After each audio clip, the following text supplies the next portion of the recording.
Hasn't gone on yet. There it goes.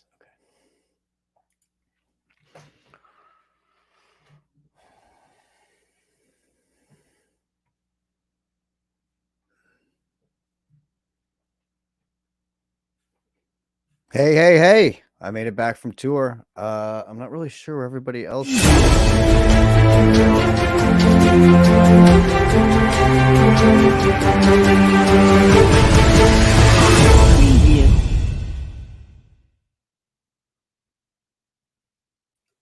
We interrupt your regularly scheduled broadcast to bring you a breaking news alert. Fam Rather, would you like to break the news? Yes, apparently some sci-fi soldiers have landed at the MGM Grand in Las Vegas, or landed a couple days ago, and we want to... I'm still shook. I apologize. It's just, this is a once-in-a-lifetime type occurrence that came down, and I'm a little... You know what, Fam Rather, could you continue, please? Absolutely. And so, again, we're just absolutely wanting to hear from as many people on the ground as we can here, and talk to them about the experience and what is going on the ground there, on the Strip. They're live in Las Vegas. We are, again, wanting to hear from these folks. So that's it. Walter, do we have them? Do we have someone on the line we can talk to?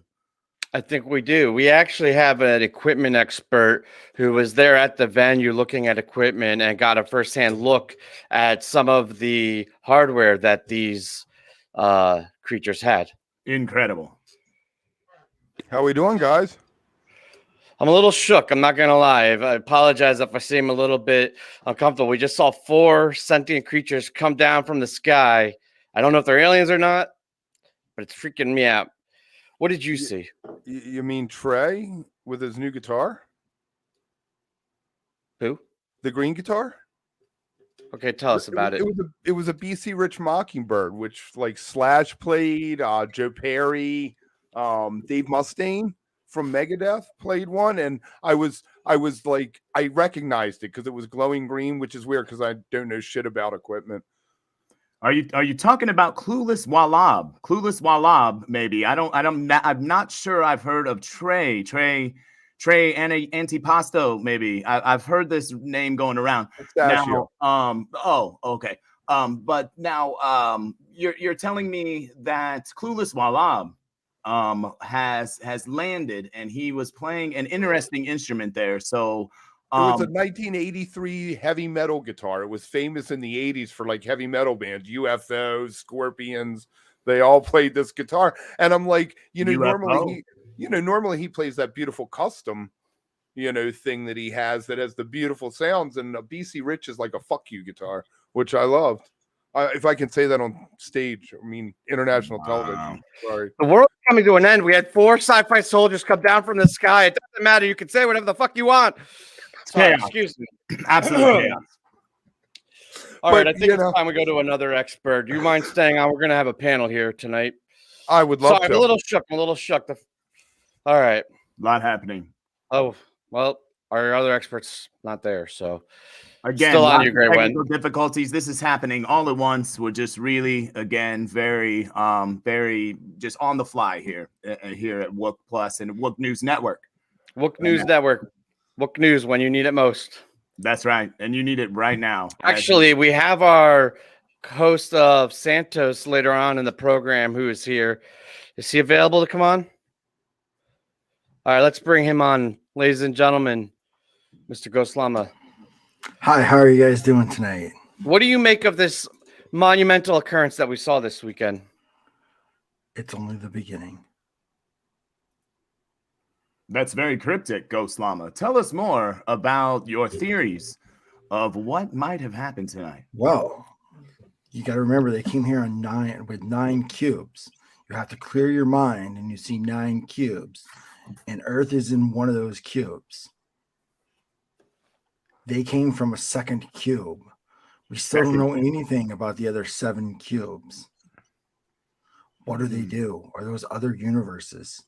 They tell us hints. It's like a multiverse. If you want to call it that, you can. We want to be careful of copyrights here at Wook News Network. So again, so we don't want to get too deeply into that, but we do want to hear more also about some of these dance moves. I know personally, I'm a big dance fan. Fam Rather is known for many of his, I've been on Dancing with the Stars, many of the dancing shows. And I just wanted to hear what you thought, Great Went, of the dance moves, and also maybe Ghost Llama, what that might mean in all of this theory here. The dance moves themselves seemed a little awkward. But when they pointed up into the audience, it seemed like they made a great connection, like they were finally making everything come full circle. Great point. Full circle. Ghost Llama. They were doing an ancient ritual called Unhand the Knee. That's what the dance was. I'm getting a note that it's Unhead the Knee. Is that correct? Unhead the Knee, yes. Thank you to our production staff. And yeah, so Unhead the Knee. Were you chanting that, Great Went? Was it? It seemed like there was it was like almost hypnotic. This Unhead the Knee chant. Well, they gave out a comic book before the show, and one of the scenes in the comic book said Unhead the Knee. So when they were singing that, you kind of you knew that line was going to appear for the second set. Now, you're talking about a show. We're talking about a very important and four fucking people beamed down from the future. Excuse me. Yeah, I don't think this is a show. Take it easy, Walter. Walter, settle down. I just get so worked up. I know. What's amazing moment. We're really, hopefully again we'll get to talk to some folks who really understand. I would really love to talk to somebody who could put this in a historical context for us, but that person decided to walk away right after we went live on international television, the debut, the premiere of Wook News Network. I think maybe more research was needed to be done. He's Must very, be. All right. That has to be it. Yeah. So what? You said your theories of 9 cubes up there. Yes, Tell me there's more 9 about cubes. that. They're explained in the comic. You clear your mind, and you see 9 cubes. Which is how many sides? 36. I don't know. Fam Rather. He doesn't really do math. 9 times 6, wouldn't it be? What? 9 times 6. All right, time out. I can't do math, man. Do we stay with this? Hold on, Kev. Do we stay with this? Yes, there was math during the show. We're gonna stay with this. Yeah. We're not gonna pull the plug. All right, time back in. There was math during the show. Math. I don't do math. Yes, there was math during the show. Do you know anything about that, Mr. Llama?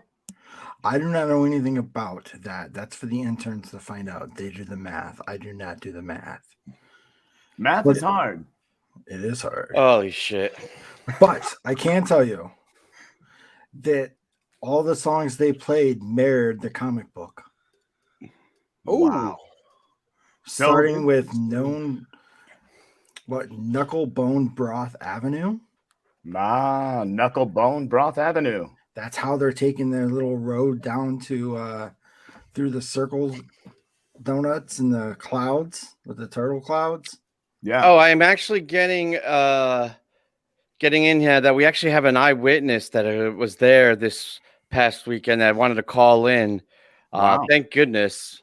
We could really use an eyewitness right now. Was there this past weekend that wanted to call in. Hey Ben, you got to turn down your. We could really use an eyewitness right now. Was there this past weekend that wanted to call in. Hey Ben, you got to turn down your. We sound great. Had the loop thing working. Hey Ben, you got to turn off the YouTube. Oh, sorry. That's okay. You're not doing much worse than we did to start, so we're good. That's right. Sorry. And anytime we can have a celebrity on the Wook News Network, having ZZ Benz, the famous ZZ Benz, absolutely. And so we're so glad to have you. Tell us about this experience. Now, the friends we've talked about, here so far. They're talking about a show and Trey, this guy Trey. We saw sci-fi soldiers that beamed down. Tell us more of what you saw. Yeah, well, I was there. I saw the same thing.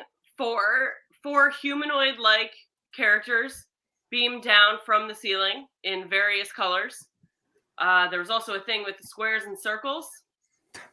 Very important. And it was pretty incredible. Everyone there was in awe.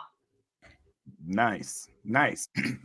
I'm also hearing that there was a large crowd, that there was a lot of people there, and that I've even heard from some folks that the venue itself, tell us, I know when you mentioned something of it like sweating itself. And so like, tell us your experience on the floor. Were you on the floor or in the stands? One night I was on the floor. The other nights I was in the stands. It was incredibly hot in there. There also these humanoid characters, like I said, they used fire to communicate, it seemed like. Wow. So that only added to the heat. Yeah, Absolutely. the only thing I tweeted during that show was, I'm in 209. It's hot as balls in this bitch. That was my one tweet for the whole night. Proud of you, man. We're glad we're on cable news here, and we will, the production crew wasn't able to beep that out quite in time, so we apologize, folks at home, for the mention of hot balls.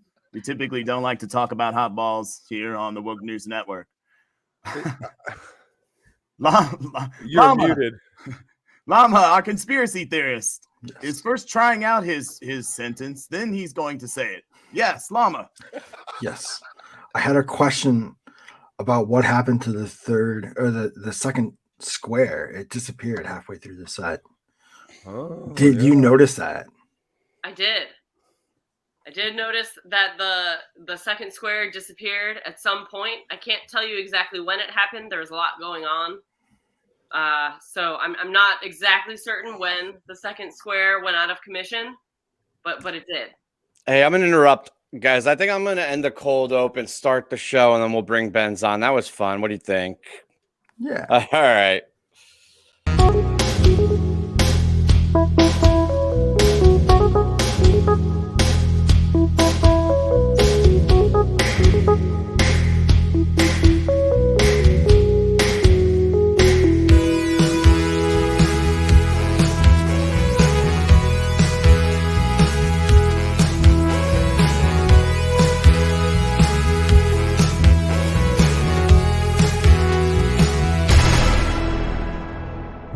wook+live.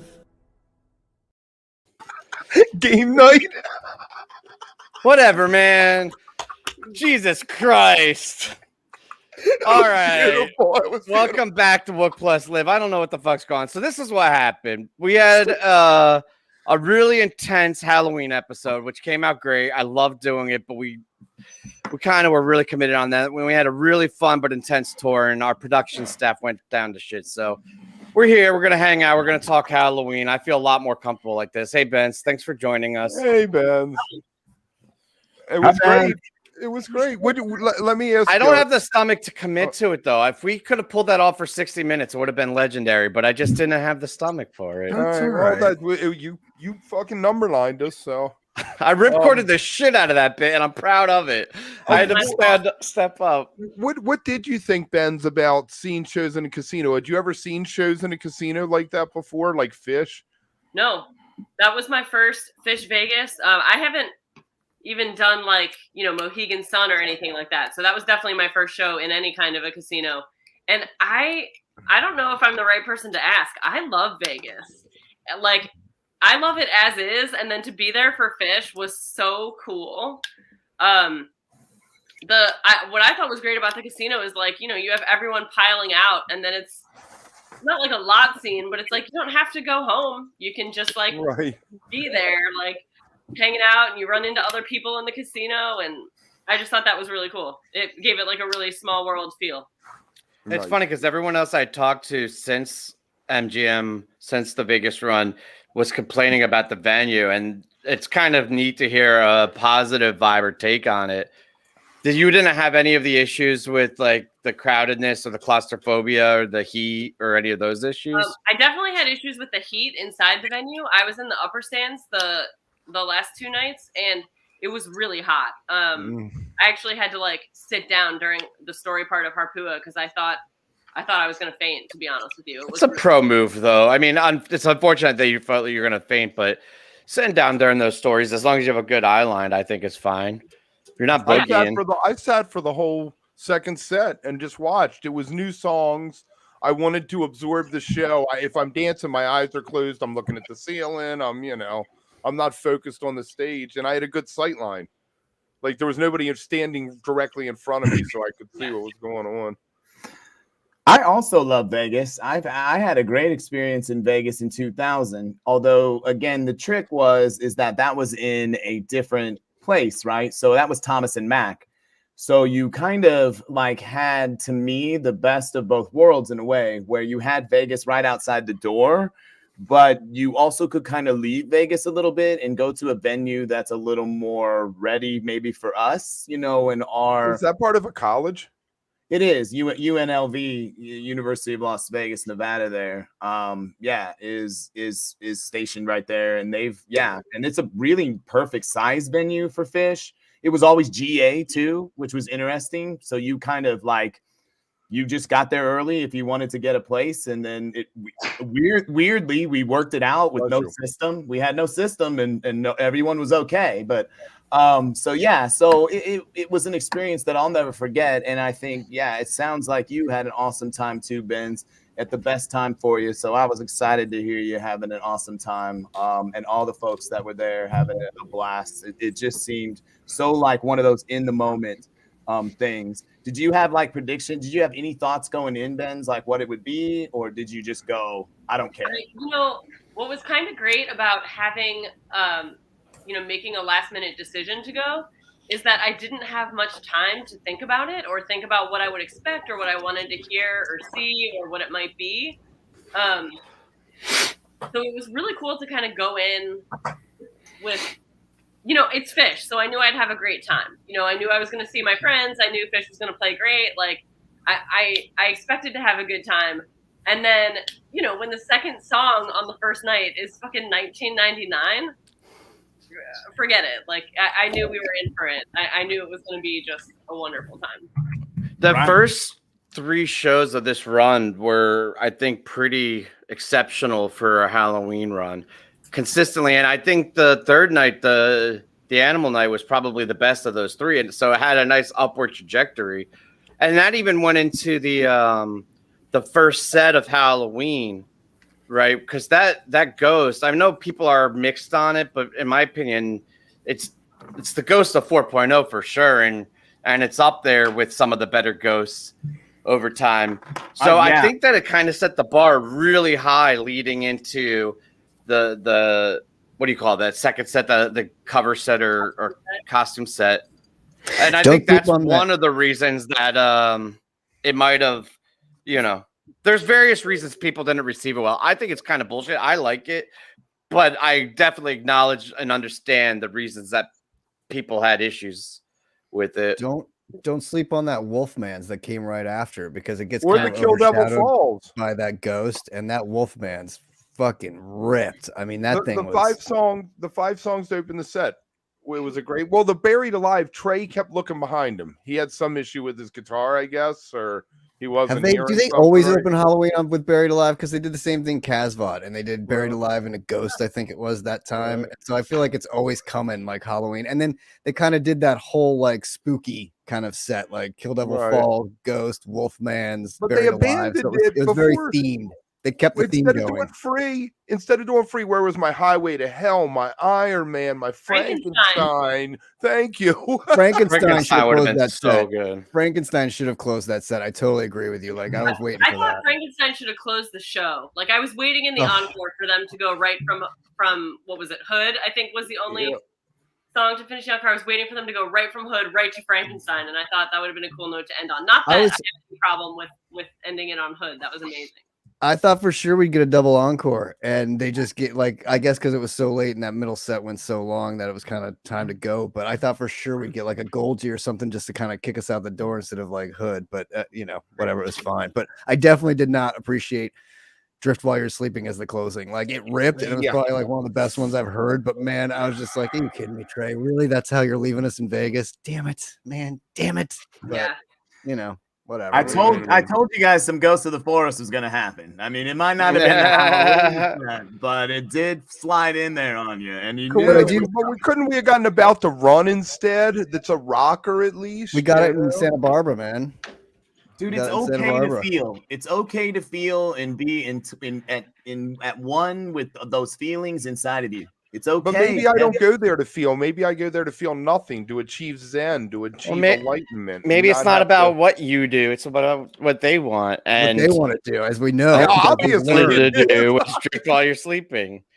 I do want to say real quick though, too, it was a real pleasure meeting Benz finally in person. Like we finally got to meet on the other side of the screen. And granted, I was in all red makeup and a costume, but she was dressed as Cassandra, but it was still really fun to like meet and be in person and hang out for a bit. It was fun. That was cool. Yeah, there were so many people I got to meet for the first time this weekend, which was just like so cool. And you would see, sometimes you would get quality time with people. Like, we got to have a drink before the show. Other times you just see someone in passing, which was also cool. I felt terrible about those though all summer when like you meet people in passing and then afterwards I'm like, fuck, I wish I had a chance to like, right? Because you connect with people online and through everything we do. And then like, I don't know. I wish you had more time to meet people and talk to people.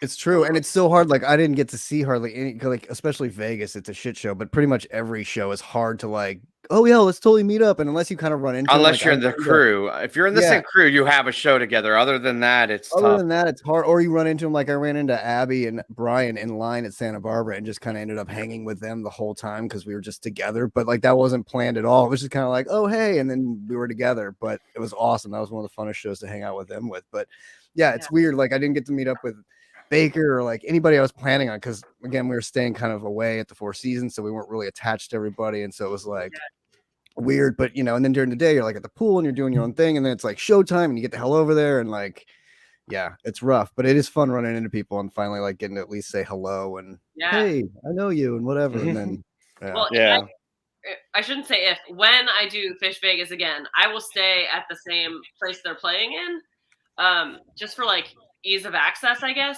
And what I thought was really cool was like the MGM pool every day, like pre-show, was just tons of people. And that lazy river, you would just be like floating around the lazy river and run into like other fish people that or maybe you didn't know, like they're on the other end of the pool. So it was like kind of a floating parade of wooks, which was really cool.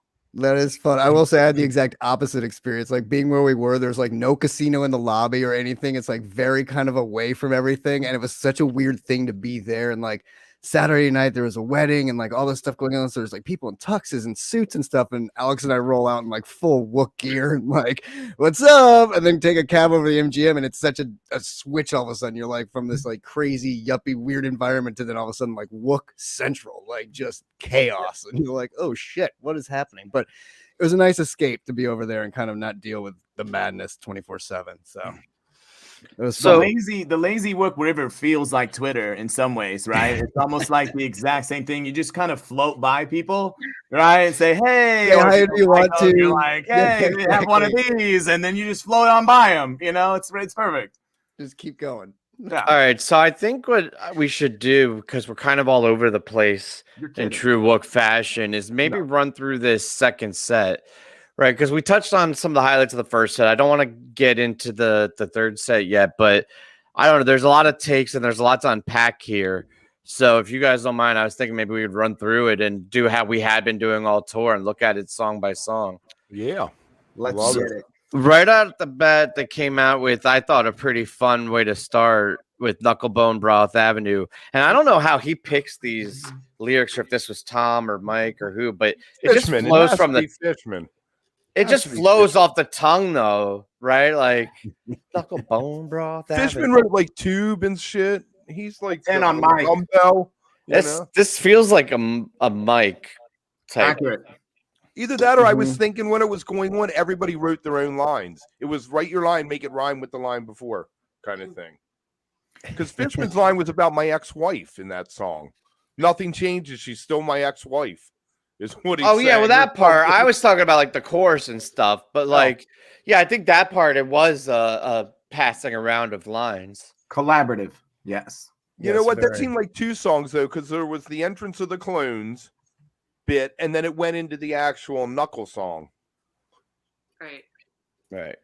Well, yeah, the little like their little jam that they kind of did at the very, very beginning, when they were kind of running around and doing the funny, silly choreographed dance sort of dance move again. Yeah, and then they kind of settled in their spots and got going.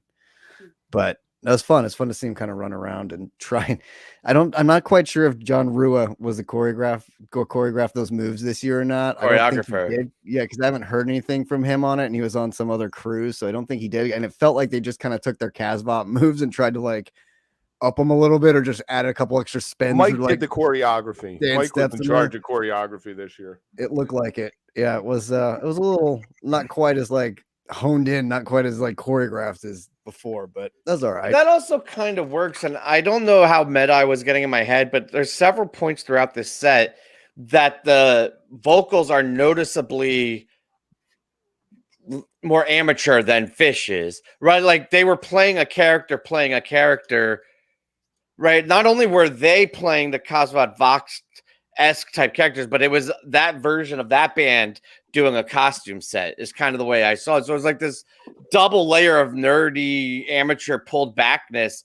So like I kind of have this theory that like the mixing level issues they're having with the keyboards, the vocal, like some of the vocal things they seemed purposeful at the same time as amateur. And I feel like that was all part of the character development. I wouldn't be surprised if they sat in a room and developed the characters like that. I'm thinking that they probably did a sound check for that second equipment that they wheeled out before the show. And once you do that, the sound, what you set the soundboard for is not going to be right once you wheel the shit out and it's banged around, and the humidity in the building can affect the soundboard, you know. And Tim, that's an interesting point about them developing their characters. I'd love to talk to, what was her name? Who wrote the comic book? It'd be great to like talk if they had how much input they had in sort of like writing Rebecca that. Hansen. Yeah. Cam Rather. Cam Rather knows. Thanks, Cam Rather. Thank you. That reminds me. That's one of the things I'd love to ask her is sort of like how much input did they have and how much story development was into that, and like with their characters and who was doing what, and because obviously their costumes kind of represented who they were. Like Trey had the blinking light on and Fishman had the donut on his helmet and stuff. So, you know, it kept true to who they were, but it was also kind of another alter ego of them. So the comic that you got, Benz, were you ever like referring back to it at any point, like even at the like beginning of the show, or like looking at it, or did everybody just like put it in your pocket, dance, look at what you're seeing, and then hope it survives and that's it? Yeah, I mean, I looked at it a little bit pre-show. I didn't read the whole comic. I looked over the set list. I also I really wanted to be surprised. Like part of me almost was like wishing we didn't even get the comic or a playbill just to be like completely shocked. But they give it to you on the way out.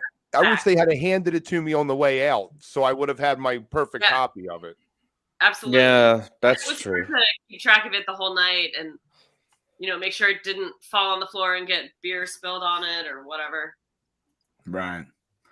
Yeah, that's what I'm always wondering is like, in those moments, because I've never done a Halloween, so like what I would want to do. And I get to be such a custody, and like I want that to be nice, and but I don't want that to be in my head at all. I just want to jam and, and I liked that we read the story before, though, like when we went through it on the air, because it gave the whole thing way more context and more, I don't know, like I felt like I was on a new Gamehenge journey. I'm not saying it was as good as Gamehenge, but because I knew the story so well, I could really enjoy like the operetta value of it.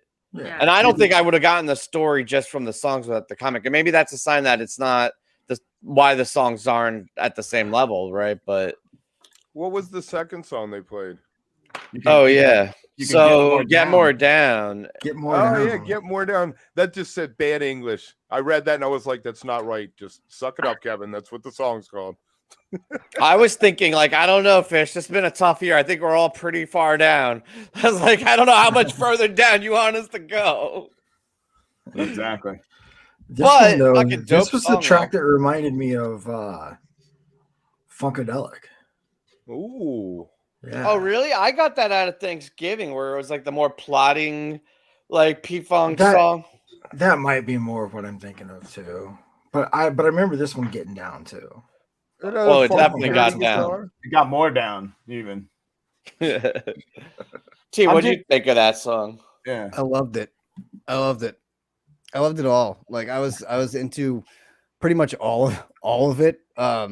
My favorite song, I don't know, we're not there yet, but the one that had the donuts and the turtles floating around, I loved that. The whole instrumental thing, it was just so like, that was totally my vibe. Like I just felt so happy during that song. Some of it, I will say one thing though, some of it got a little loud, which made it a little intense in there with sort of like everything else that was going on. So Page's keyboard. I was glad I wasn't like tripping my face off or on too many drugs, because it definitely could have like put me in a space that's like a little hectic and a little crazy. And then when you start looking around and you're like, oh my God, it's so crowded in here and it's so hot. Because I kind of had those moments anyway, being soberish and like where I was. So it was like, you know, and sometimes the music just adds to that when it gets loud. Can we throw in T here what we talked about earlier about the triangle rig over top of the soundboard with extra Meyer speakers facing the back of the arena and the two corners? That place was louder than I've heard an arena in 20 years. A lot, yeah.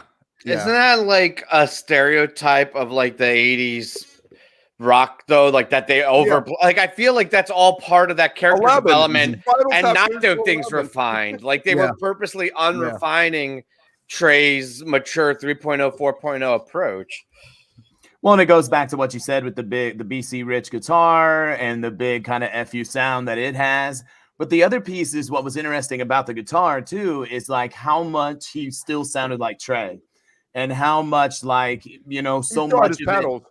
Right. And so much of it, like it reminds you that it's obviously the artist and not the tool, you know, it's, you know, so it doesn't really matter what you. Hey, Benz. Yeah. What was your favorite moment musically or song wise? I'm not going to ask you to name the song because honestly, it's hard to put in the names, but do you have like one thing that from the costume set that stuck with you the most musically? You know, it's all kind of. It doesn't even have to be musically, just anything that stuck with you out of it. It was so like easy to dance to it. It was very dancey. It was like, I don't know. I'm easy to please, so maybe I'm not the right one to ask. But it was just like it was so good. It was so fun. I did think, I know I've seen it said before, and I hate to be in any way critical, but I did think the lyrics were really repetitive from song to song. Which I will say, in that environment, when you're debuting a bunch of new songs, it's kind of good because it gives the audience something to grab onto, and like by the end of the song, you're already singing along, even though it's the first time you've ever heard it. Yeah. The first song, if we can skip back for a second, stole a line from Stealing Time. I got a blank space. He kept singing, I got. Yeah, but he did that throughout, which was my favorite part. Was he pulled songs, and it wasn't just Cosmo Vox. There were things all the way back from Picture of a Nectar and Junta that got snuck and intertwined, and it was almost like half of us at wook+ are really into Marvel and the MCU and DC and the universe idea, right? And they took the Fish universe and intertwined it into different things, and I loved that part of it. And I know that's not what you go to see a rock band for, but if we're being honest, that's part of what I go to see Fish for. Right, is all of those nerdy ass things, and the fact that they took it to that level, it's really like a lot of fan service. It's so weird the reaction that you saw largely online, because if you had asked me a year ago, like what would be like the craziest fan service, exactly what they want, I would think a lot of people would describe something like what happened. I just think the venue and the noise and the heat and everything just maybe tainted it for people. And four nights. I mean, 4 nights, right? And so by night 4, I'm gonna be so defensive. I'm sorry. I'm like, it's a good set, guys. Why don't you guys like it? I think that's the other piece, right? Is that there is a level of just literal physical and kind of emotional exhaustion that you hit after 4 nights for folks. Grumpy wooks, man. It's just right. like my toddler. And you go too hard for too long and you're gonna get grumpy. Right. And the youngest of us, I mean, Ben's is 22, and I mean, she's out there raging it, and I'm sure, by night 4, you're feeling it, and there's no way that, whether you're 52 or 22. Although I bet there's a correlation to your level of enjoyment and grumpiness versus your age. I think you get really old and you're like, I'm back in my day. You're kidding. You might, imagine that. But how about let's get back to Egg in a Hole, right? Because for me, this was the one that like had the most ridiculous title. So I was so interested what you would do with a song called Egg in a Hole. And then here comes the conversation of the pyro. Right, which I always thought that was a breakfast item.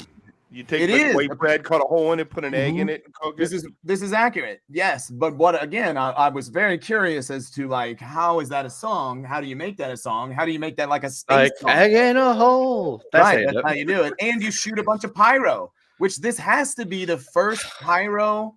Yes. Like Fish's they've had little like firework explosions on stage. Like this was great white shit, man. This was like great white level. Well, let's not say great white shit because we don't want to talk that. But it was not. Or it was suspect at best, right? Metallica level pyro, like that's the shit that got James Hetfield, got Michael Jackson, burn up, and so. But the problem, fam, is that it's in MGM. If they did that pyro at a shed or a stadium or outdoors at a festival, I think it's one thing. But or even in like MSG where it's like very large concourses and a lot of egress routes. My understanding of MGM, and maybe you guys that were there could speak to, is it's kind of like a sardine can, right? It was like a death trap. There was one exit off that floor. It was a death trap if that place caught on fire. Yeah, the floor was fucked. I mean, we weren't much better off in the stands because like the exit was on the other side of the arena, but man, the floor people were not going to be in good shape. Like between getting trampled and not getting out of there, like that was another thing. That's what I was saying though. Was like. When you started, if you got in your head and started thinking about, oh my God, it's so crowded in here, it's so hot in here, it's so loud, like blah, I'm freaking out. Like it was. You don't even have to be on drugs for that. I'm like, exactly. It's very standard anxiety. Like that's exactly. That's why I wasn't on drugs because I was like, my anxiety is already through the roof here. I'm in like full costume, hot as shit, and it's like I'm not gonna fucking, it was a little intense. And then, not to get into it, but there was a lot of shit that went down that night too in the arena and around stuff. Not good things like, medics and stuff. So it was kind of it reminded me of like fam, you were talking earlier about Thomas and Mack and stuff. It kind of reminded me of those shows when it used to just be like a total rock, like shit fest, like at the Halloween Loaded, I was loaded and that place was fucking like insane. Trey was loaded. I mean, he walked off stage in the third set. Like that was, it kind of gave me that feeling again of like that whole, like, this is kind of out of control. Whereas like Casbot and the Bowie show felt very, I don't know, fun and intimate and in control and very like orchestra. Like, I don't know. You felt safe. I felt a lot safer at those shows than I did at this one. It kind of threw me back to the 90s, like early Fish and like, okay, let's just get fucked up and go party. Like it was kind of crazy. You know what I think might have contributed to that, T, and I'm just speculating here, but in my experience, when the show is on to a level where everybody is united by it and there's low expectations, usually the crowd control is much easier and the energy is much more aligned. And I'm not saying it's Fish's fault for Sci-Fi Soldiers because I, for one, like really dug it, but for the various reasons we're talking about with technical issues and the fact that the expectations were so high. I think then it becomes really hard to align and control energy and crowd control, right? Like that's why it feels so chaotic, is because there's so much other shit going on. Everybody's not focused on the band and what's happening. It doesn't matter if you're packed like sardines, if you all have your jaws on the fucking floor, like, getting your mind melted. But when everybody's like disengaged or whatever, it's like, that's when shit feels really claustrophobic. And it did feel, I mean, it felt very, I don't know how you can, I don't know, oversold or whatnot, but it felt very, I can say this, like the floor was packed, like packed. And usually when the floor is that packed, it's because people are getting stubbed down and coming down from the stand. So you can see empty seats around you, but it was wall to wall in the seats from where the floor started to the ceiling was wall to wall people. And there was people in the concourses. There was people outside, like where my buddy Alex was in the, like where the airflow actually was out in the, so there was people everywhere. So, I mean, it was packed. Like it was crazy. And I mean, you know, to that point, we're in a pandemic still. And so like their whole thing was, you know, wear a mask inside. No one's really wearing a mask inside that place. And that's another bad thing. But, you know, we were talking about, well, this was the 1 year, maybe they should have done like India or something, but then you see the production value and what they did. And there was no way they could do that in an outside venue, which also kind of forced their hand to go there. But then I was thinking, like, maybe I'm sure the Knights were in town, so they couldn't use T-Mobile, but they should have been playing at T-Mobile because that was much more of like a newer arena that has bigger concourses, that has more space to like push people out into when it's that crowded. So you're not busting. Maybe they had a contract with MGM or something. And it seats more Maybe. too. The other place will seat more. Yeah, well, that too. And just like Chase Center and Golden One Center, it's kind of in that vein of more an arena where it's like space, you know, it's kind of made for that kind of thing. Whereas like the MGM, I mean, you know, what did we say? It was 16.5, I think is what it holds, which is by far the smallest venue they played as an indoor place this tour. And it felt like it, you know, it was one of those things where I think they've kind of outgrown that medium size arena and they need to play. Granted, like they're not always going to sell it out, but that's fine because then it gives you room to move and it gives you ability to like go like in the Chase Center. I kept sending you guys videos. I literally went all around that arena and sat in different places to check out the show from, and it was fun, like getting to do that and move around and having air to breathe if I needed to go out in the concourse or something. And you just did not get that at the MGM. It was brutal. Did anybody even mention the cigarette smoke yet? Oh God. Well, I was saying it looked like a cloud hanging over the second. You could see a line from the floor. There was clear air, and then there was a line of smoke going up. Yeah. So it was so good. I myself, like my throat feels like I smoked a whole pack of cigarettes myself. Yeah, and just in the casino even too. I mean, like it's, you know, it's Vegas, so it's like it's kind of whatever. But yes, the cigarette smoke, you're just like, oh, it was brutal. And like, yeah, people around you smoking, and that was another reason to wear a mask. Like Alex and I were pretty good about it. Obviously, at some points you gotta, you know, not be able to breathe. You could smoke in the like sitting in the bar in the casino. You can smoke. I mean, Vegas is like the weirdest place in the world for that now.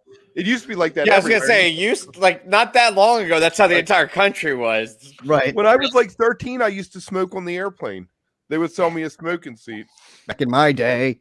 The airplane was only invented when he was 12. So I mean, it was still a prop. It wasn't even a plane. It wasn't a jet. It was a propeller.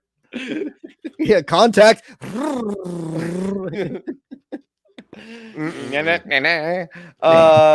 Yeah, let's keep going on this set. I think Thanksgiving. This was my first, I think, like fuck yeah highlight type thing. It really stuck out compared to the other ones. I just like the plotty P-Funk, you know, George Clinton style. So, and maybe that's, I don't know. Like, I feel like there's an argument to be said that it's like they don't pull it off well because it's like the same thing of like the fishy version of Hendrix or the fishy version of, you know, these things. But I liked it. I've always said I doubt that Fish could play a straight version of Sissy Strut. I don't think that they're capable of playing something that precise and rhythmic and funky and weird beat one time. Yeah, I mean, I feel like they should have the ability, though, based on all the other shit they do. I don't know. It's just not their funky. style. They're funky, but they're white boy funky. Yeah. They got the ability. They just don't have the cow funk, if you will. Cow funk, if you will. Exactly. Cow funk. All right, Thanksgiving. What happened next, fam? Come on. Yeah, we got to go into lightning round soon. Oh, we do? Oh, no. I wanted to give you guys an update. Eve 6 did not get back to me today. Oh, come on, Eve 6. We love you. I was holding out. I was hoping he would. I'm a big fan of punk rock, man. We can talk. I got stuff. He will. He will. Like, as he long will. As, you know, I think it'll happen. We're still, you know, we still got time. Who knows how busy he is? My tender heart is in a blender. That's okay. You say it like Fam Rather. My tender heart is in a blender. It's a perfect pause right there to really get my emotion across, for sure. So this is where, like, so Thanksgiving, then into Clear Your Mind, like, I feel in some ways they got comfortable in the set. Love it, Sean. And they got comfortable in kind of what they were doing. You saw kind of, at least on the webcast, you saw a little less of like looking back and forth from each other, right? Because there was a lot of that. But I think, again, that's the beauty of the spontaneity. And going back to what Ben's, was saying, like, let's factor in two things. Number one, this is the first time they're performing it live in front of people, and then number two, these are dads. These are older gentlemen that are at times. What are you trying to say, fam? Hey, I'm one of them. So what are you trying to say? I'm being careful with my words because this is a mixed crowd, and I'm in the older section. So I'm just saying that, like, you want to be careful because they mess up their songs that they've known for 40 years, like 30 years. So the songs. He has a teleprompter now, though. Yes, I love that. Good for Thank goodness. Yes, I want him to fucking sing the lyrics right. That's what I'm paying. Wait, don't interrupt, fam. He's gonna keep going, fam. Keep going. You got this. No, I think that's a great point. But what a teleprompter will never do is keep you actually from messing up the words sometimes, and especially a Trey. No, that's exactly what a teleprompter is gonna do. not then he's concentrating on reading the words, and it's gonna fuck up either his guitar playing or like reading the words, because it's like when you think you have it memorized, and then you're trying to find your place on the sheet or something. It makes it a lot harder. I know, buddy. I know. But the one thing a teleprompter's not going to do is help you remember the words. All the words. It's not going to make you perfect in that. Only the words that they remember to type in. I think that fee and shoreline he nailed, and he had the teleprompter, and he got the words right for once. Okay, and if you notice, some of that also is too, when he crutches to that, then that slows the lyric delivery down just a little bit to where it is like some of the complaints that people are having about his vocals and different things like that. A lot of that may have to do with my timer says I need breaking news there. Breaking news. Shut up, bro. My phone is like, you're done. So I will be done. I'll listen to my phone. Sets a timer for himself to make sure that he doesn't rant too long. That's so professional. I love it. Again. Click. All right. The next song was the one Travis was talking about, the Ninth Cube with the turtle. Wait. No, wait. The entire segment of Clear Mind just goes to fam by default. Yes. Yeah, we're running out of time. Off. We're moving on. We can go minutes late. There's not a show tonight. Fish is done. Listen, we do always start on time and finish late. Let me tell you. I love that interchange musically and lyrically of the whatever it is, like suck on the juice.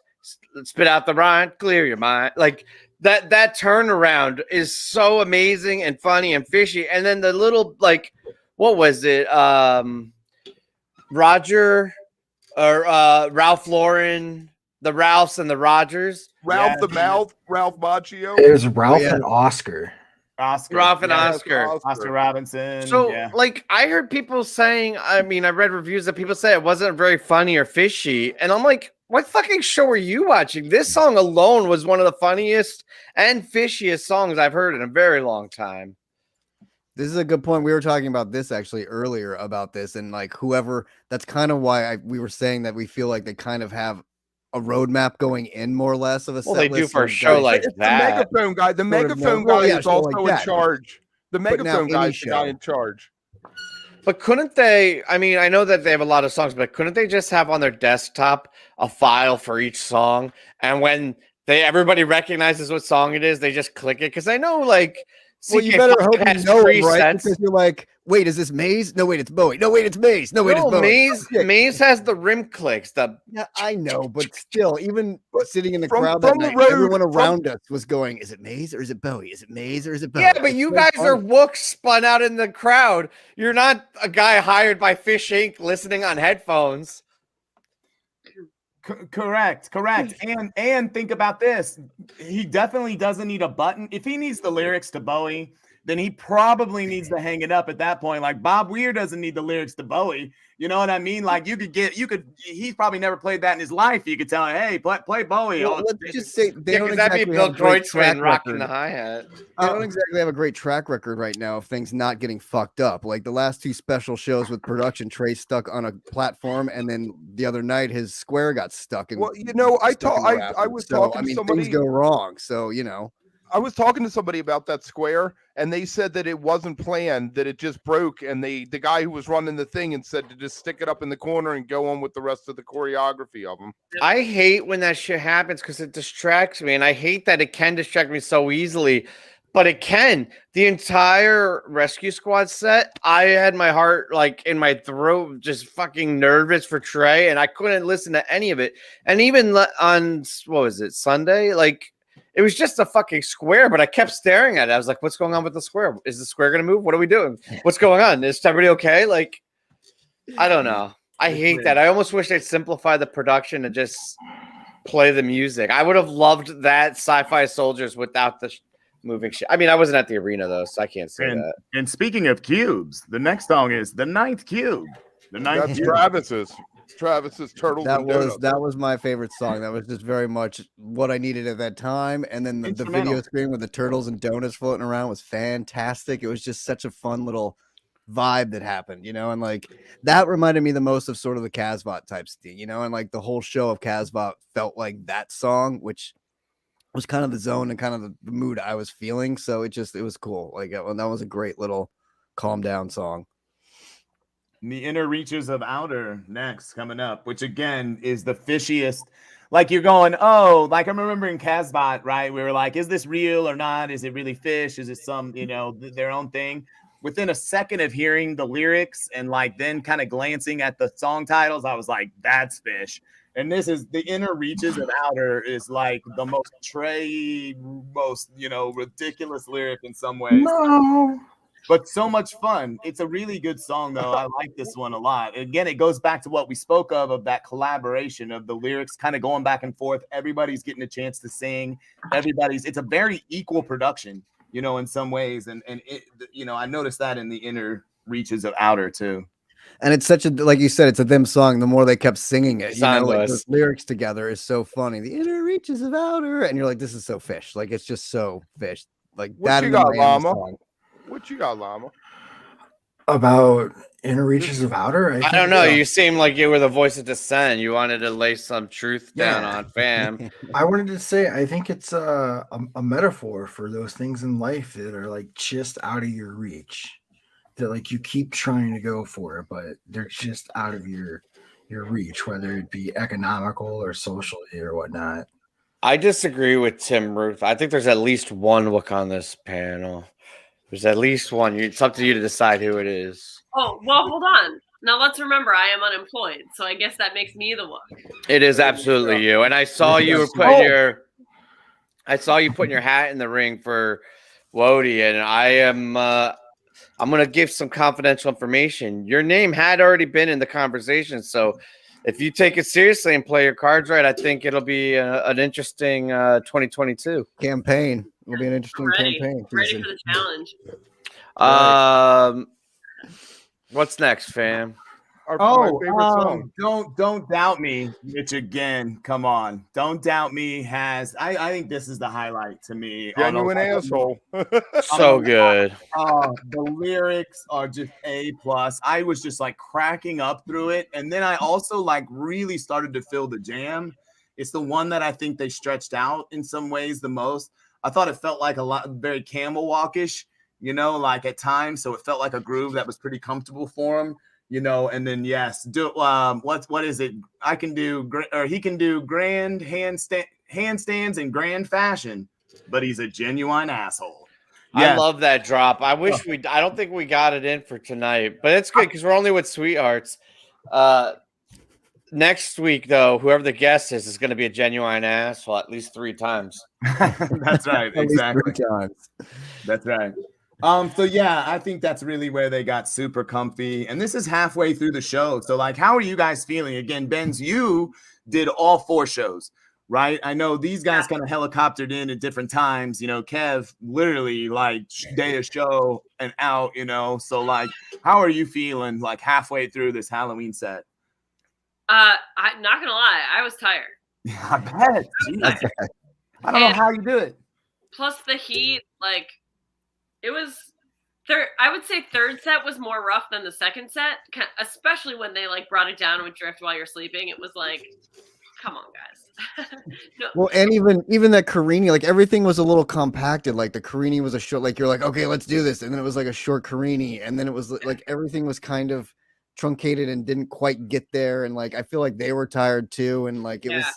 They had to be fucking drained, man. That first set on the last night was like nonstop, like hard hitting, great and wonderful. And I know they messed up the Bowie intro a little bit, but still every song just hit and like raged so hard in that first set. And then I was feeling it. Isn't that kind of like a continuing story through the fall tour though, of these inverted shows where the first sets have had a lot of the big second set moments, and then the second sets have been, I mean, some of them have been really good, but there's been a lot of shows this tour where the second set was the weaker of the two sets. Yeah. So if you count the second set in this show as like an intermission operetta, and it's the third set's the second set, that follows the same pattern. I wonder if that's going to be a thing on New Year's. I hope they kind of turn it back around, because I like the second set and the second set. I mean, it was cool when they first like were flipping it upside down and inverting it, but now it's like, I don't know. Yeah, and then we get, and in some ways, like after Rage and Don't Doubt Me, and then in that theme of like Drift While You're Sleeping, you get kind of the slowest, probably the really most beautiful little kind of ballady thing happen in the middle of this, the unwinding. Right. I was not a huge fan of it, actually. This is like one of the few times during the set I kind of fell off of it. And I was super fucking tired at this point, so maybe it is that, but I guess that's cool. That song was really a great song to sit down for. Like it felt so good to like finally like sit in the seat and just be like, I'm sitting like, yes, like give me a break. I need to sit. Unwinding, maybe. Were you unwinding? Yeah, I was unwinding, exactly. I was so wound up, it felt good to unwind a little. Right. I mean, someone said it earlier, and we all hate to admit it, but you know, they're four old dudes. they're AARP card carrying members for certain. So like, the fact that they're even raging 4 nights in a row the way that they did, like we should all be impressed. I'm impressed because I'm, you know, a couple decades younger than them. And it was hard for me, and I wasn't playing an instrument, and I wasn't, you know, having to bring my best every night. Or traveling across the west coast of the country for the last 2 weeks, you know, like I mean, I only did these 4 shows, so I can't imagine how they feel. And I know, of course, they do it like in a bit more luxury than, you know, we do. Right. Just a tiny bit more. Massages and like, you know, yoga and good food after every show and recuperate. Yeah, I mean, I don't want to take it to the point where we're feeling bad for rock stars. I mean, they're fucking rock stars. They're killing it. But I do get what you mean 100% about him still having the energy and going as hard as they do night after night after night. Well, even more impressive than that is sort of like people like Maggie and stuff who have been on the floor by the rail every show raging. And I mean, going at it, like nonstop dancing and doing it. And that is impressive because, man, I don't have that energy. It's crazy. It is crazy. Bye, Felicia. Bye, Felicia. Why does Tim hate us? That's a drop we need now that we're breaking out. No, that's good. What that means is we're breaking out of our tight-knit group of Once you get trolls, you've made it. So we definitely need that drop of bye, Felicia. Because right now, the only good drop I have is Hakuna Matata. Which doesn't apply to this situation at all. I mean, what happened to Damn? Well, you know what I would say? What I would say. Damn! Are we sure that Tim guy wasn't actually Eve 6 in disguise? Hey, might have been. Fuck you guys. Tiny to the bedpost, Tim. Oh, what were you going to say, Ben? I had one thing I wanted to say both to that guy and to the people who didn't like the second set. And it's that Led Zeppelin didn't write tunes that everybody liked. They left that to the Bee Gees. Fuck that guy. That is an accurate take. That's the best thing that's been said on Wook Plus in a long time, friends. Anytime you want to come on, Benz, and let's talk about roasting Zeppelin. Brad. It was could have Brad. been Great. Brad. Thank you, Jim. Wait, don't wrap it up yet, fam, because I don't think T uploaded the credits yet. Yeah, No, yeah. I'm not up. I'm not wrapping it up. We got a couple more songs. Can I? Yeah, No, Kev, no, you don't get to talk. Nope. Sorry. I don't see him, man. No. Are we done with the Halloween My set? project. No, we got a couple more songs. Let's talk about The Howling. The Howling is really, really interesting. It was a great movie. Great movie. I just want to update everybody. T did in fact upload the credits. I feel bad. I called him out on international TV, and I thought we were fucked getting out of this thing, but we're not, because you know what? T came through. So. I'm a professional, man. This is my day job. I got it. I got it. Then let's wrap up. Just the last thing. How cute is this I Am in Miami ending? And like, fucking so cute. The cutest. And I fucking loved it. So cute. Again, for Tim to call it cute, like fam calls everything cute. But for the Wook up there to call it cute, you know it's super cute. So I'm just gonna say again, like, that's one of their funnest little acapella little compositions that they've probably ever done, right? Like, I think it kills any of the other ones, and I hope they do it every night. M-I-A-M-I. It was so good. It was so cute. fun. A+. I also love dad rock stuff to the core, but sorry, to the core. And I love the fact that during the night before, during that Harpua narration, Trey kind of teased everything that happened on Halloween with all the lyrics and all the stuff. Blankenstein and all the names thing. and You all mentioned that stuff. Blankenstein was ridiculous. And the funniest thing was that he was up there cracking himself up, feeling like he's giving something away, but nobody knew what the hell he was talking about. Like nobody had any idea. And then it sort of made sense the next night. But it was such a great little like clue dropping and sort of like, this is what you're gonna get, but none of you have any idea what the fuck I'm talking about until tomorrow night. So that was fun. All right, guys. Well, I got to do my spiel. As long as you're not Tim Ruth, go ahead and like and subscribe. Tim Ruth can go fuck himself. I bet Tim Ruth gave us a thumbs down.